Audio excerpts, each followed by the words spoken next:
Hello, everyone. Thank you very much for joining us for our class on inbound marketing. This lesson, we're going to cover what inbound marketing actually is, some of the theory behind it, and how to do it. Individual techniques like how to do SEO and content marketing will be covered in their respective lessons. And as always, if you have any questions, contact details are at the end of the presentation, so feel free to reach out if you need anything. So, let's start off with the most important question. What is inbound marketing? Inbound marketing is a marketing technique that was coined by HubSpot founder Brian Halligan. It's a great technique that's based around attracting people to your brand, which is really important in today's world where they're pretty used to ignoring ads. Plus, people really don't like interrupted marketing techniques. Now, it's important to add that you don't need HubSpot to practice inbound marketing. It can be done by anyone. Next, let's take a look at how inbound marketing actually works. If you paid attention to the first lesson on digital marketing basics and the introduction, you'll remember the 4 stages of marketing: attract, engage, convert, delight. Inbound marketing is based around these stages. By using different techniques at a different stage of your funnel, you'll give your potential clients and customers what they need and entice them to convert, which means buy. Inbound marketing is all about adding value, giving away your knowledge for free, just like we're doing with this lesson. And in return, people will see you as the experts in your field by the time they're ready to buy. They also already know that you know your stuff by the time they make the sale. You've probably already guessed that there's a bit of psychology behind inbound marketing. The thing is, people don't like to be sold to, and hard selling doesn't really work anymore. Consumers are in control and can head to the internet to find a company that fits their needs no matter where they are in the world. It's all about giving them the info they need while they're taking control of their buying process. As it says, you're allowing people to feel like they're in control as you're adding value rather than selling. Let's take a look at the main pillars of inbound marketing. I haven't included close into the diagram because closing is where you normally have to team up with your sales team, plus it's a step that people have to decide on themselves. You can't force them to buy. It's the steps before and after that define your success. So let's start with stage 1, which is attract. This is about attracting people to your brand when they're looking for a product you sell or a solution to the service or a solution your service provides. There are a number of techniques you can use, for example, SEO, which is attracting people to your website via blog posts or landing pages when they're making a search for a product or a service. You have ads, and these can be either PPC ads via Google or social media ads, basically any type of advertisement that attracts people to your brand. Blogging is a great way of getting people to you. Just remember, all blogs have to be SEO optimized and based on keywords people are looking for. Doing a blog post on the benefits of your services, for example, isn't going to work. Social media literally gives you access to billions of people across the globe. Even if you're B2B, you should still be making use of platforms like LinkedIn. Finally, content marketing as a whole is a really great way of attracting people, which is why investing in a marketing strategy is so worth it. So let's move on to engage. Engaging is where people have visited you, and you want to turn this anonymous person into somebody you can actually market to. You don't need any fancy automation tools to do this. They do help, but not everybody can afford them. You need a good lead generation strategy on your website. You can do this by having downloadable content exchanged for email addresses, demo signups, free tools, webinars, free tickets to conferences, and much more. There's no one-size-fits-all approach. You need to do what works for your company. Next, you need to work on converting your leads into paying customers. If you've got an expensive software product, for example, you'll understand that it takes longer for people to buy than if you were selling a €5 lipstick. So during the decision period, it's important you keep adding value. Make sure that people don't forget about you. Just make sure that you don't end up spammy. Then finally, you need to delight your clients. There's nothing worse than buying a product and then not getting any form of service. You can do this by having special offers for clients, a referral scheme, special competitions on social media. Basically, you need to do awesome things so that people talk about you to your friends, because if they do, then they're selling for you. People like to belong, and no matter what you sell or what you do, people want to feel like they're part of a tribe. People love buying from brands they identify with, who have the same kind of morals as you. 50%, 56% of Americans even stop buying from a brand they believe is unethical. So this step is really important. You need to know your people, and remember, you can't please everybody. Plus, it's really important your marketing isn't just telling people what they want to hear. You have to live by your principles too. Otherwise, it won't be pretty when you get found out.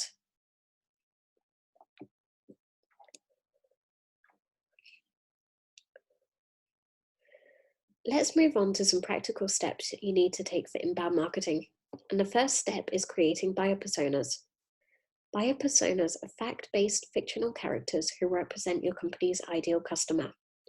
We'd recommend having a minimum of 4 per company, depending on how many different types of customers you serve and how big your company is. This is what we'll take a look in a minute at a completed buyer persona, but here are some questions that you can use to do your research. You need to have a think of what your current client base looks like. If you're B2C, do you sell to women or men? How old are they? How do they find out more about their buying behavior? For B2B, are you selling to marketing managers, CEOs? Once you've decided on the 4 types of people you're looking to sell to, you need to ask some questions to find out how they buy. Here's a list of questions to ask to find this out, and we separated it for B2B and B2C because they have different questions. So let's take a look at B2B first. So for your buyer persona, you need to find out how old they are, what level of education do they have, what industry they work in, what size is the company that they work for, what's their job title, how is their job measured. This is really important to know if they're measured on the number of leads they get, the revenue they create, quality, productivity, could be anything. Who do they report to? What are their goals and objectives? What do they have to do in their role to be successful? What are their biggest challenges? What tools do they need to do their job? How do they communicate with vendors? This is really important because this is how you're going to know how to sell to them. If they use emails, you need to be doing email marketing campaigns. If they use social media, you need to be doing social, but there's no point in being where they're not. How do they gain job-related info? How can you sell to them and add value? Is it through magazines? Is it through search? You need to find out how they act in order to market to them successfully. What social networks do they use? Do they use LinkedIn? Do they use Facebook? Do they use Twitter? And what matters most to them?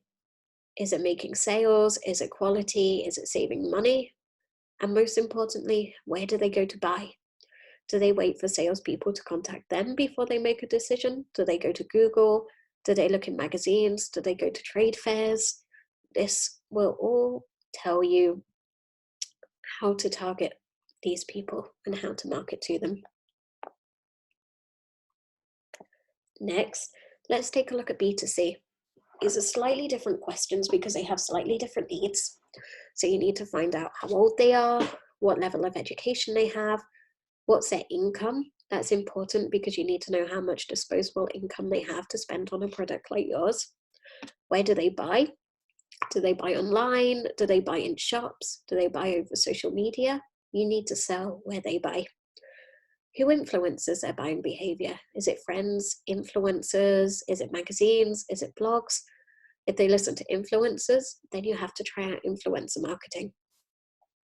Where do they hang out online? If they don't have a LinkedIn profile, there's no point in having a LinkedIn online presence. If they're on Instagram, if they're on Twitter, if they're on TikTok, you have to make sure you know where they are. Next, you have to find out what matters to them in a brand. Are they looking for something ethical? Basically, whatever they care about, you have to be that brand and you have to live by those morals. How much are they willing to spend on a product? What are their worries? And what matters the most to them? A good example for this is a clothing brand. If you're selling to, let's say, men in their 50s, maybe comfort is more important to them. But if you're selling to young men in their 20s, fashion is going to be much more important than comfort. So let's take a look now at some actual buyer personas that we've already created. The first example that we've got is B2B. So let's take a look at Eamon. He is the CEO of a large financial company and it's worth 85 billion euros. He's been in his role for 10 years. He's an innovator and he isn't afraid to take risks. So if you have a solution that's innovative, you can sell it to him and he'll be more open to it. He likes to communicate via email or face-to-face, and he's on LinkedIn and Twitter. So this is where email marketing campaigns work, or meeting people at conferences is going to work for your inbound strategy. There's no point in trying to target him on Facebook because he's not there. Use LinkedIn, use Twitter.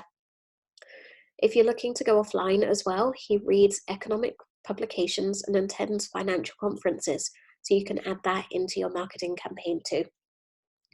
So how does he find our company? So he was referred by somebody that he trusts. He comes to the website at the beginning of his journey. So it's important that your website is up to date and contains all the information that he needs. And it's important to note he isn't interested in using the information on the site beyond research. Now, in order to form your landing pages and your website, this is a really important point, what he wants to know. So he wants to know about latest projects, expertise, testimonials, awards, and he's looking for a partner-led approach. Why does he buy from us? Because of expertise and price. His pain points, and these are the points that you're trying to solve for him to make his life easier. His pain points are the size of the service team. He also has 5 other people involved in the decision process, so it has to be made easy for him and everybody has to be on the same page. And he wants a competitive price with strong experience. It's important as well to know what he doesn't want, and he doesn't want to pay large fees. It's important that he gets value for money. Let's take a look at a B2C persona now. So let's take a look at Natasha. With B2C, you can kind of go into more detail about who they are as a person because their lifestyle makes more of an impact. So a day in Natasha's life. She wakes up early, she goes to university all day and works as a freelance photographer afterwards. She has a cat. Her house is always messy and never has time to do the shopping. Her background, she's 20, single, lives in Dublin. She's a full-time student and works part-time. She has an income of 12,000 euros a year. She's super conscious about what she spends her money on because she doesn't have that much of it, and she pays by card. Online, her main channel is Facebook, and she also uses Snapchat, Instagram, and Twitter. So if you're a company looking to target people like Natasha, you need to have an affordable product. Let's say you run a coffee shop. So your coffee needs to be affordable. You need to allow her to pay by card, and you should do your main marketing on Facebook, Instagram, and Snapchat. She also likes cool deals for restaurants and experiences, so making sure you have plenty of deals online is really important. So what's she looking for in her coffee shop? She's looking for a place to unwind, somewhere she can study, a good deal to make her feel better about buying, and some new experiences. So why, instead of just doing coffee, why don't you have events or something new that she could try? What influences her buying decision? It's her friends and her colleagues, also blogs, article, and the design of the place. So this is where you need to know that you need to do articles, you need to do blogs, and this is the kind of thing that will entice her to come in and visit you. Her brand affinities are to River Island, Starbucks, and Inglot, for example. Her hopes and dreams for the futures are not having to worry about money, to travel the world, and becoming a professional photographer. Her worries are that she's not able to pay her bills. And this is also why it's so important that you have an affordable solution for her. Not being able to pay her tuition fees, not having enough time with her cat. That's something you can't really do much about. But hey. And what makes her life easier? Um, Having a fun and inviting atmosphere for her to come in for her coffee, deals and vouchers so that she can afford it and it makes it more affordable. Having a job board for freelance jobs. That's a really cool marketing thing because not very many cafes do that. There's cozy seating, charging stations, being able to order to go drinks, and social media engagement for incentives and discounts. So just by knowing more about your target persona, you've got so many different ideas of how to create marketing campaigns to get these kind of people to come to you. So moving on, you don't have to worry about designing your personas yourself. HubSpot actually has a really good free tool, which you can use once you've got your research ready. It's mainly for B2B though. So if you're doing B2C, I'd suggest coming up with something like we just created. But you can access the HubSpot tool for free at www.hubspot.com/make-my-persona.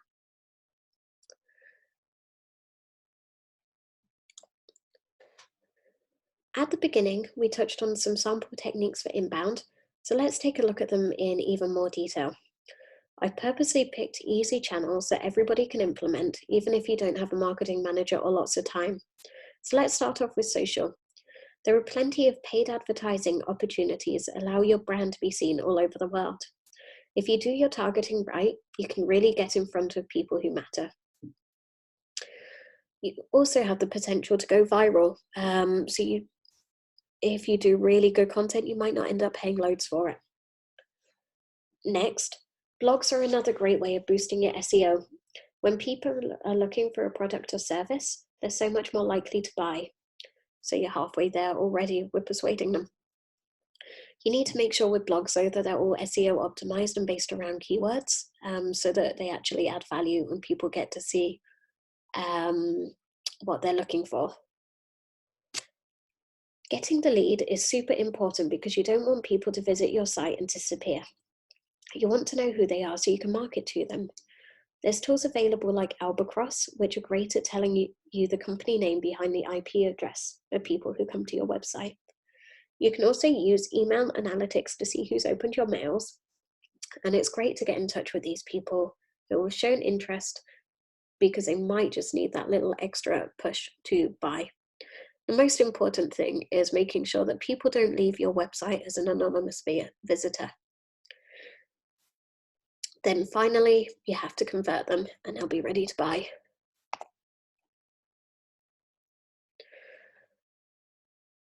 Let's take a look at a basic strategy. To put it simply, you need to be sharing relevant content that adds value based on your target audience's pain points. They'll share and engage and head over to your site. Once they're there, you need to get their email address so you can market to them further. After a while of adding more value to them and showing them you're best in what you do, they'll be ready to buy. Then, once they buy, delight them so they tell everything about you. Let's take a quick look again at some of the tools that can be used in your inbound marketing campaign. Once again, we've kept everything simple so they can be accessed by everyone. So there's social media. The golden rules are not to sell, you have to be social. No one really wants to hear you go on about why you're amazing. They want value and cool, shareable content that they can show their friends. Test out different types of content and see what works with your audience. Maybe it's visitors, maybe it's photos. Use analytics, and most importantly, have fun, except for LinkedIn, where you have to be your professional self all the time. Blog posts need to be SEO optimized and based around keywords that people are searching for. Make sure you add value rather than sell and give people what they want, not what you think they want. To get leads, you have a few easy options. You can turn blogs into downloadable ebooks so people can read them later.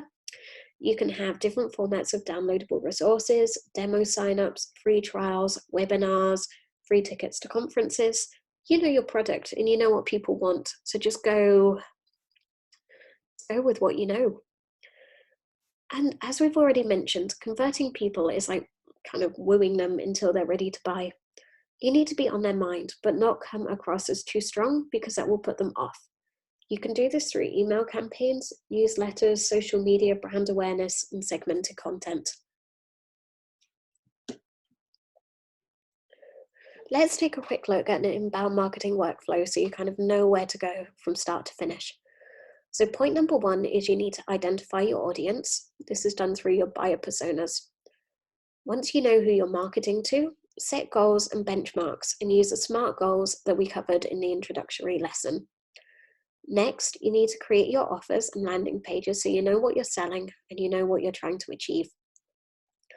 Next, plan your lead nurturing steps. So plan a series of emails that you're going to go out with, your call to actions, your advertising, and anything else you need to get there. Next, you can start your campaign and promote your offers. You can promote it on social media, you can do paid ads, you can use SEO for organic search. Then you can kind of boost it by writing blogs that add value to your campaign. Make sure you're active on social media, promote your campaign some more through some ads, and then finally, make sure you're tracking all the URLs and conversions so you know what's successful, what you need to do more of, and what's not working so you can stop it. Finally, you can compile a report on your results and pass it over to your boss or whoever's seeing what's going on. Many agencies out there kind of push you towards expensive marketing automation software, which costs from around 35,000 euros a year. It's a crazy amount, and we couldn't afford it, and I'm sure there's plenty of you who can't either. So the good news is, with inbound marketing, you can practice it without expensive software. You may have to use more than one tool, but it doesn't take much longer. All you need to do is make sure that you follow our best practices. Before we finish up, there's a few things that you need to keep in mind when it comes to inbound marketing. You need to make sure that you're following GDPR, especially if you're dealing with EU citizens' data. You can't email them without permission. You also have to make sure that they opt in rather than opt out from marketing communications. It's not too complicated though, and as a rule of thumb, just don't be dodgy, don't buy lists, and you'll be fine. Social disengagement is another big problem as people get bored easily. Plus, lots of people are getting put off social media because of scandals like Cambridge Analytica. You can get past this by having a good strategy in place that adds value and gives people shareable content. This kind of leads on to our next point of relevance. As long as your content is relevant and valuable, people will like it. Don't post pictures of cats or things that could be deemed inappropriate. Also, if you don't follow the rules of inbound properly, you could end up sounding a bit like a dodgy car salesman because you follow up with people far too often. Don't be one of those companies that pushes people to buy and only communicates with their audience to sell to them. You have to make it seem like you really care. Actually, you have to care. If you're looking for some examples of inbound marketing software, you're not limited to HubSpot. Either you can go for separate tools like MailChimp for email, Albacross for website leads, and a social media tool like Social Pilot, or you can invest in solutions like Salesforce Pardot or Marketo. Just bear in mind that these special solutions are slightly more pricey. So to finish off, here's the 3 golden rules of inbound. Remember, add value, don't spam, and don't hard sell. So that's it. You've made it to the end of inbound marketing. If you have any questions, let us know. If not, have fun and make some awesome campaigns.